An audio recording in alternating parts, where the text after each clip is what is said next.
Assalomu alaykum aziz futbol muxlislari. Kanalimizga obuna bo'ling. Eng so'nggi futbol yangiliklari, tahlillar va yorqin lahzalar bizda. Realning hujum chizig'idagi eng chaqqon va xavfli futbolchilardan biri Vinicius Junior kelajakda faoliyatini Angliyada davom ettirishi mumkin. Bu haqda Top Skill Sports UK nashri ma'lum qildi. Manbaga ko'ra, Manchester City braziliyalik yulduzni o'z safiga qo'shib olish ustida jiddiy harakat qilyapti. Hatto shaharliklar bu transferni yanvar oyidagi qishki transfer oynasidayoq amalga oshirishga tayyor ekani qayd etilmoqda. Albatta bu yo'l oson emas. Viniciusga da'vogarlar ro'yxatida Chelsea, Bavariya va Saudiya Arabistonining An-Nasr klubi ham bor. Demak, Cityga nafaqat muzokaralarda, balki raqobat maydonida ham ustun kelishiga to'g'ri keladi. Eng asosiy masala esa narx. Futbolchi uchun qiziqish bildirgan jamoalar transfer haqi sifatida 150 million yevro to'lashlari kerak bo'ladi. Viniciusning Real bilan amaldagi shartnomasi esa 2027 yil 30 iyunga qadar mo'ljallangani ham uning bahosini yanada yuqori qiladi. Chunki klub uni shoshilinch sotishga majbur emas.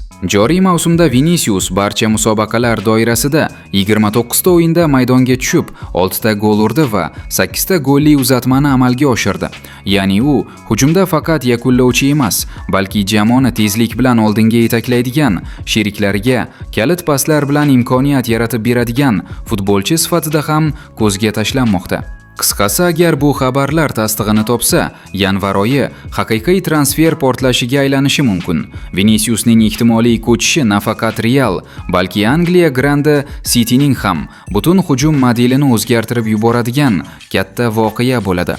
Barselona muxlislari kutgan xabar. Rafinha haqida bayonot berildi. Chempionlar Ligasi umumiy bosqichi doirasida safar o'yini oldidan Barselona muxlislari kutgan rasmiy xabar keldi. Kataloniyaliklar Pragadagi Slaviyaga qarshi bahs arafasida tarkibdagi yo'qotishlar bo'yicha aniq ma'lumot berdi. Klub bayonotiga ko'ra, tibbiy shtab Rafinhaning holatini qoniqarli deb topgan va uning uchrashuvda ishtirok etishiga ruxsat bergan. Bu safarda hujum chizig'idagi faollik va tezlik uchun katta plyus, chunki Rafinha maydonda bo'lsa, Barselonaning oldingi chiziqdagi bosimi va qanotdan hujumlarida o'tkirlik oshadi. Biroq yaxshi yangilik bilan birga noxush xabar ham bor. Ferran Torres jarohati sabab ushbu uchrashuvni o'tkazib yuboradi. Klub bildirgan ma'lumotga ko'ra, uning tiklanishi uchun 10 kungacha vaqt talab etiladi. Demak, Torresning yo'qligi murabbiy shtabiga rotatsiya va hujumkor variantlarni tanlashda ma'lum darajada bosh og'riq qiladi. Eslatib o'tamiz, Slaviya Barselona uchrashuvi 21 yanvar kuni Chexiyada bo'lib o'tadi. Bellashuv Toshkent vaqti bilan 1 da start oladi. Turnir jadvalida mezbonlar 33 o'rinda borayotgan bo'lsa, Barselona 13 pog'onada joylashgan. Qisqasi, Pragadagi kecha Barsa uchun ikki xil kayfiyat. Rafinha maydonga qaytadi, ammo Torres bu safarda jamoaga yordam bera olmaydi. Endi barcha e'tibor safardagi natija va jamoaning o'yinda qanday reaksiya ko'rsatishida. Turin mehnat sudi Juventus klubining sobiq hujumchisi Cristiano Ronaldoga 9,8 million yevro tovon puli to'lash haqidagi qaror yuzasidan bergan apellyatsiyasini rad etdi. Bu haqda La Gazzetta dello Sport nashri xabar berdi.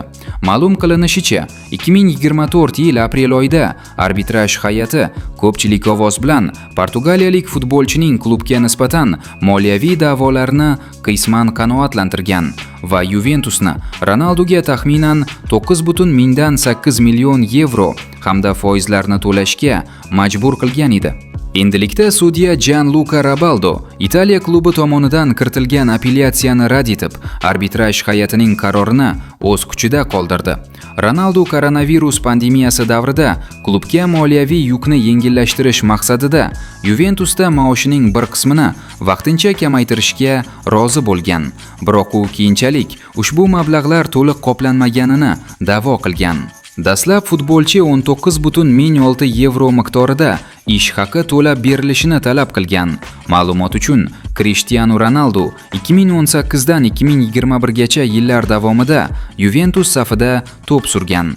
Ushbu davrda u klub bilan birgalikda 2 marta Italiya chempionligini va Italiya kubogini qo'lga kiritgan. Hozirda portugaliyalik futbolchi Saudiya Arabistonining Al Nasr jamoasi sharafini himoya qilmoqda. Abduqodir Husanovning Budio Glimtga qarshi o'yini qanday baholandi? O'zbekiston terma jamoasi himoyachisi Abduqodir Husanov UEFA Chempionlar Ligasi 7-turidan o'rin olgan Budio Glimt Manchester City uchrashuvida 3-1 asosiy tarkibda maydonga tushib, 90 daqiqa davomida harakat qildi. Husanov o'yin davomida 110 marta to'p bilan muomala qildi. U jami 96 ta uzatma amalga oshirdi va ularning 94tasi aniq manzilga yetib bordi. 98% aniqlik. SofaScore portali futbolchining o'yinini 6.3 ball bilan baholadi. Eldor Shamrodov Istanbul Başakşehirni tanlash sababini ochiq aytdi. O'zbekiston milliy terma jamoasi hujumchisi Eldor Shamrodov Italiya seriyasidagi faoliyatidan keyin nima uchun Turkiya Superligasiga yo'l olgani va nega aynan Istanbul Başakşehir variantini tanlaganini izohlab berdi.